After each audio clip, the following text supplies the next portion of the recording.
Jeigu gąsdina žodis sportas, gali tai būti, nes su sportu turim visokių asociacijų, gal nebūtinai ir malonių ir nepasitikim, kad čia aš galiu sportuoti, pavyzdžiui, gali ir šitas įtakoti ir nemotyvuoti.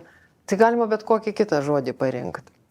Fizinis aktyvumas, judesys, bet kokia veikla, kai aš judu, kai nesėdžiu vietoj, nestoviu vietoj, nesu ilgai gulimoj padėti ir bet kokioj, kai nėra judesio.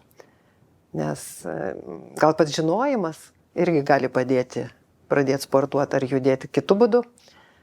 Tai žinojimas, kad mūsų visas organizmas, visos struktūros, kaulai, sąnariai, kraujotaka ir viskas, kas yra sudėta į mūsų kūną, tai yra sukurta judesiui. Tai panašiai kaip mechanizmas. Automobilius, kas turim, gal kokius kitus mechanizmus, žino gal, kad kuo ilgiau stovi, tuo sunku jį užvesti, arba jau reikia sutepti po kokios žiemos tą dviratį balkone.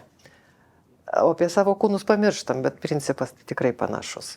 Ar paprastas prietaisas stovintis rūdyje, ar žmogus su savo biomechaninė sistema irgi galima taip sakyti truputį užrūdyje. Monodaktaras.lt